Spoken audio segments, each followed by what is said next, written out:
Now let's talk about the Arkansas State football game that we're playing this weekend. The game's going to be played in Little Rock. So not necessarily technically a home game, but not in favor of Arkansas. But let's start with the offensive side of the football for Arkansas State, starting with the opponent. There's really, to me, at looking at it and doing some research on Arkansas State and just knowing college football a little bit over the last couple of years, it's really three guys to know. And I'll even backtrack real quick. Butch Jones is the head coach for Arkansas State. I'm sure a lot of people have heard of him. He's a guy that coached at Tennessee as a head coach, so he's obviously got some notoriety. But he had a really good season last year. They were 8-5. Just a stat to know, they went 7-0 in one score games. So just as a maybe a predictor of college football in my head, I was like, that's going to regress.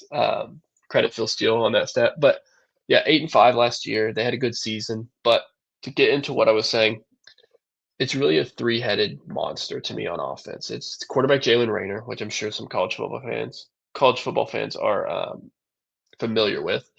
Jaquez Cross, who's their running back from last year, and then Corey Rucker, who's their wide receiver and was a 1,000-yard wide receiver for them last year. So those three guys are going to really lead this offense, and it's a fairly potent offense. It's an offense that scored 25, 26 a game really last year and returned a decent amount of players. Those three specifically were starters on their team last year. But those three guys are going to really lead their attack. This is a team last week, 42-24 against SEMO, so they also started off with an FCS opponent. I've got some stats here for you. Jalen Raynor, 345 passing yards, 3 touchdowns in his opening game, over 80% completion. Jaquez Cross, leading rusher, and second leading rusher, actually, it was him and Kenyon Clay, a transfer in for them. Jaquez Cross, 36 yards rushing, but he also was a big time receiver for them. 33 catches. He had a touchdown rushing and receiving. And then Corey Rucker, he had only 2 catches, but he did have 59 yards and a touchdown. So those three guys are going to be who I would say to focus on if you're watching as a fan.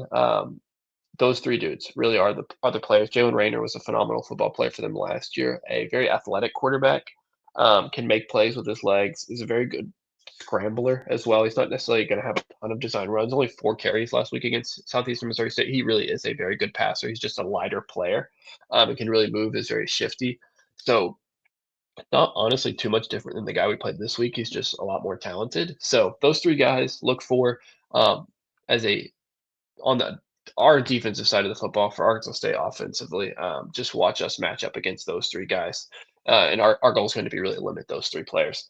Defensive side for Arkansas State, not as much positivity. This is a defense that gave up 32 points per game last year, and they don't have a lot of returning players, which for a 32 points per game defense may be a good thing. But two guys to know: Brian Whitehead, Avante Dickerson. So Whitehead's a defensive end, was a good player last year. I believe he had 10 plus tackles for loss. So I think he's already gotten a tackle for a loss and a sack to start this season. He's a guy number 4, I believe, on the defense. So watch out for him when we're on the offensive side of the football. And then Avante Dickerson, number 9, a defensive back for them. One of the better players. These are two guys. I said they only had a few returning starters. These are two of the guys that are returning starters. So those two guys are going to be really important for them. So watch for number 4, number 9. Usually the single digit players are the better defenders. Not always, but sometimes the case. So those two guys I'm really excited to watch and see how they play against us defensively. But this is the Razorbacks show, so we're going to talk about primarily the Arkansas Razorbacks. And let's talk about them on offense. I kind of went through the stats and how well we played against Alabama A&M. It was very good. But let's talk about what I think is going to be the strengths and the weaknesses for us on the offensive side and the defensive side of the football. And just like I did last week, which seemed to do very well, at least offensively. I know Taylor Green is really not, that hard of a pick to make, but I'll give you two guys that I think you should really watch out for. Most of the time, these are not going to be niche players. I'm not trying to get into the second stringers. The guy that had one catch, but it was a really good catch, so you had to, it's better than you thought. No, this is just I'm going to keep it very simple and just tell you two guys you just got to watch for. But let's talk about the offense. I think we're going to kind of switch gears. I think we're going to pass the football a lot, but I think we're going to switch gears and really focus on the run. This is a team they played SEMO last week, Arkansas State, and it's hard to tell how good against an FCS opponent, like what's going to translate from that team and how well they did in terms of what we're going to do and what we're really going to focus on. This is not a team that ran the ball a ton against Arkansas State last week, but I do think we're going to prioritize it, and it's not just because we're playing Arkansas State. I think it could really be against any opponent. I think we just highlighted the offensive passing game last week, and I think we'll do it on the other side with the run game. And I think that's going to start with Russell, and I think that's going to start with Mike Washington Jr.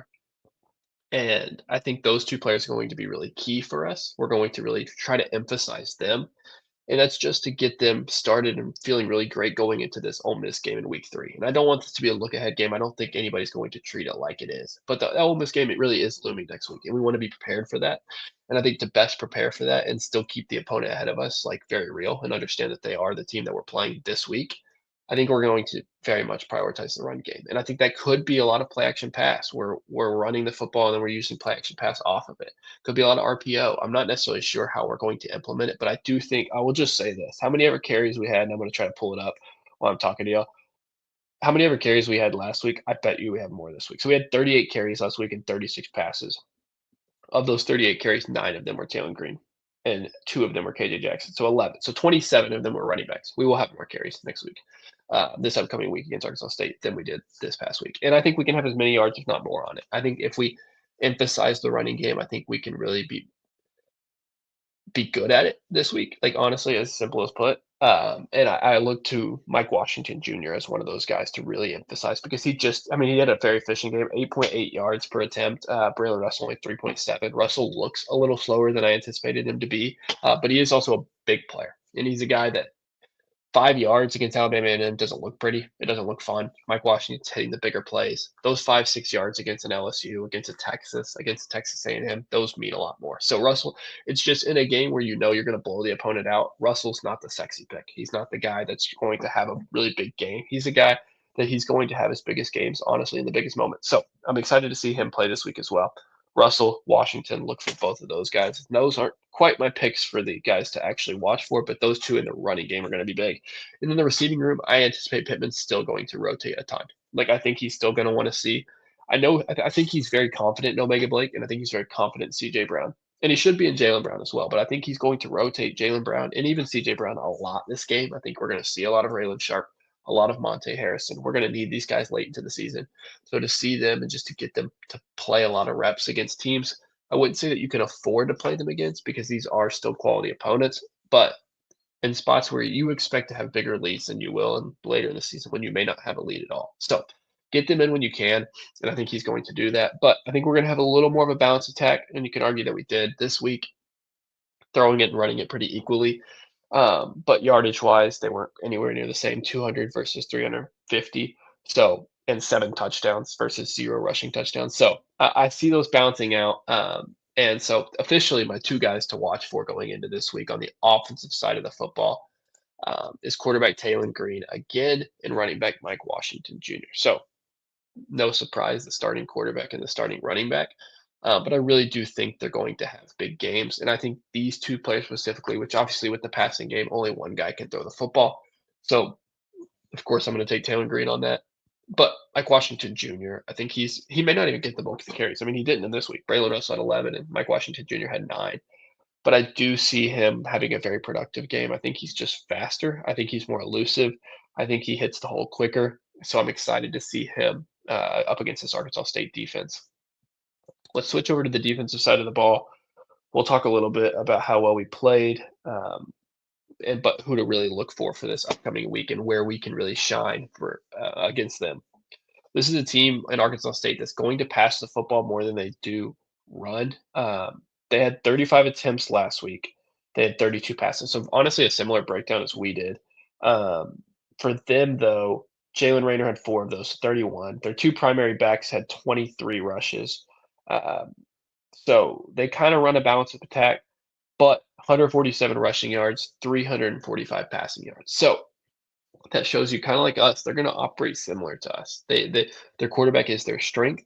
Their quarterback is the way they score the most points on the offense, and it's who they ultimately rely on. So I think to say all that, defensively, it's going to be the pass rush and it's going to be the secondary. And at least for me, in the way I view the game, it kind of always is those. And that's not to belittle the linebackers because one of the guys that I'm going to talk about as a player to watch for is a linebacker, and the other guys primary. I mean, pretty much a linebacker too. So I do value the linebacker position, but I think where I guess on the defensive side and in the D line and in the secondary room, those 2 rooms for us are the least like tied down. We don't know who those players are going to be fully long term. We know that in the linebacker room, to be honest with you, and Sorry and Dix. But in the defensive line room and the defensive back room, we're still going to be rotating so many guys, and that's going to be kind of how it is all year anyway. I mean, those rooms, especially on the edge and especially in the nickels and on the outside corners, like you want rotation for those guys. You don't want those guys playing necessarily every single snap unless you really rely on them and you know you can trust them on every snap. But I'm excited to see those guys, and I think they're going to be ultimately the spot where if you're going to view this defensive game next week as a success, it's going to be because those guys played so well. So I looked at the depth chart earlier. I guess they've already announced it for this upcoming week, and we talked about the depth chart going into the A&M game. I showed you guys it, and we kind of broke it down position by position group. I'm not showing it this week, and the reason why is because it's pretty much the exact same. But I noticed on the defensive side a lot of oars and a lot of names. I mean, if you look through the box score, and box score is not everything defensively, especially, but you saw a lot of names, and that's because we played a lot of guys. And I think on the defensive line, that means a lot of. I think Philip Lee, a guy who really gets after the passer. I think Boone and Collins, they're fine after the passer, but I think they're going to be really pivotal in the run game. But Rhodes and Lee, really watch for them. I think to get the opportunity to get sacks and to get after Jalen Raynor, those two guys are going to be really pivotal. And then in the defensive back room, pass deflections, interceptions. We didn't believe have any interceptions. Yeah, no, we didn't have any picks. We had a couple close calls though. Caleb Wooden, I was really high on him. You've heard me talk about him now. Jordan Young, those two guys play primarily nickel safety. On the outside, Can I Walker, Julian Neal. Got it mixed up, and then Jaheim Singletary. There's so many guys that I'm excited to see, and as we play more important games, Pittman's going to really show his cards. I mean, he's going to really show who he really values, and that's going to be who he puts out on the field. Right now, he's running a lot of different guys. He can say this guy's the starter, but when push comes to shove, is he going to be the one that's in the fourth quarter of a real game that matters? And that's probably the part as we play two games that, to be frank, are probably going to be our two easiest games of the season. Even if you think Arkansas State's a good football team, like these two games are our easiest games of the season. We've already played one of them, and we're about to play the second one. These are the games Pittman has. Like, who are you going to play? Who's going to be playing in an FCC game in the fourth quarter? These are your 2 weeks to find out. And I really hope this week we get to find out. I hope this is not a tight game, and you'll see my prediction. I don't think it will be, but it very much could be. I mean, this was a team 8-5, and we were barely bowl eligible last year. So record-wise, they're better than us. Obviously, they play in the Sun Belt, so it's a completely different level of competition. But this is a game that definitely is. If you were an Arkansas State fan, you believe you could keep close, and it to not be in Fayetteville is probably helpful for them more than it is for us. But I do think on the defensive side of the ball, to round it all out, like I think the secondary and the edge rushers, like if you're watching this game as a fan, watch this edge rushers, watch Philip Lee, watch Quincy Rhodes Jr., and then the secondary, watch all of those guys. I mean, you can't do it every single play, but watching some of those outside corners, seeing how well they play, Corey Rucker, whoever's on Rucker, I don't know who. I mean, that'll help just to see who's that corner. Jaheim Singletary, I thought was going to be that guy, and he wasn't even listed as a starter going into this year. So who's going to be guarding Rucker? That's a big deal. Rucker also I'm going to have it, number 7. So Corey Rucker, watch for him, number 7. Who's guarding number 7? I'll be interested to see that matchup. But I've got my two guys. Talked a lot there. Xavier Sorey Jr., safety, Larry Worth III. So those are my two guys, linebacker Xavier Sorey, safety Larry Worth III. Those guys both played well this week. They're probably going to be our two leading tacklers if I had to bet. Maybe Steven Dix Jr. is in on there. But these are two good players in coverage. These are two good sound tacklers. And you really can value that in college football as two guys that you can trust to tackle. And these two guys are those dudes for us. So I'm excited to see how well they do. Also in coverage, what can they do? Any tackles for loss, I'm sure these guys will blitz a little bit throughout the game as well. So I'm excited to see how they play. But we've talked about the offense and we've talked about the defense and those hogs kind of to watch. So now it's time to give you my official score prediction.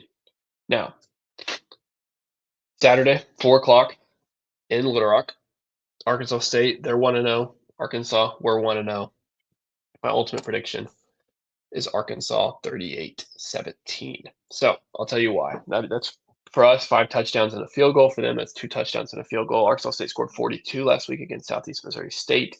And we gave up 7 points to Alabama A&M. So I think that Arkansas State's going to be able to score the football. I do. I think this is going to be a game. Second half, don't be surprised if it's like I mean, looking at my own prediction, probably 21-10 like, don't be surprised if it's 24-10, like, it's a game still, like, it doesn't feel that way maybe, but I wouldn't be surprised if they kinda score early, maybe it's a field goal, maybe it's a touchdown, but I wouldn't be surprised if they have 10 at least going into the half. They are a good offense, like, if anywhere they're gonna succeed, it's offensively, but I think we can score a lot of points. So they gave up 24 to Southeast Missouri State last week. Honestly, Southeast Missouri State threw the ball really well. I think they had 250 plus passing yards at least. So their quarterback played well. That gives me very good hope that our quarterback, who is significantly better than theirs, is going to play well. But I do think we will take over in the second half. I don't necessarily think we'll see KJ Jackson. That would be awesome if we did. That may have been his one and only reps. Hopefully, we're not getting beat so bad in one of these games that he gets to play. But hopefully, we're winning so big that he does. But I do think that we can really show it up in the second half and score even more points. I don't remember what the breakdown was in this A&M game. I think we probably scored more in the first half than we did in the second, but I'd be curious to see in that. I'll check in just a second. But we scored 31 in the first and 21 in the second. So I think it'll be flip flop. Probably score more in the second half in this game and really just finish it out. But don't be surprised if it's 21-10. Everyone's like, "Ah, man, defense sucks. Offense that last week was a fluke." No, it will be okay. I do think we ultimately win this game 38-17. The spread, I believe right now is like 23 and a half, 24. I think it's going to teeter around there. Obviously, I was winning by 21. Um, Alabama A&M covered last week for whatever it's worth. I think it was 47 and a half. We won by 45. I think the over under right now is 62-ish in this game. You total these up, it's 55. I think our defense really comes out to play, and it's hard to take anything away from an interview, but watching Xavier Story and Campbell talk, I think they were really disappointed in that first drive. And like I understand, it's just player speak in the same way coaches do the same thing. But I really do value what they say because I think that you could the offense didn't really have to talk about much. The offense played really well. And watching their interview, it was Green, it was Brown, and it was Omega Blake.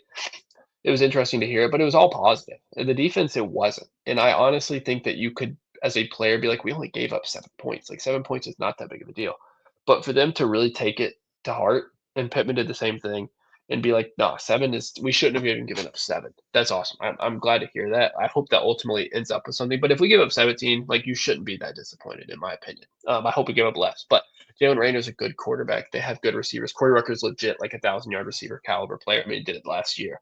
So I think if we can limit them to 17, maybe we can even score more than 38. I mean, for them to give up 24 to SEMO, I think we could do that. But I'm going to be a little bit realistic in my opinion and say that we score 38. So ultimately, I've got 38-17 as the final.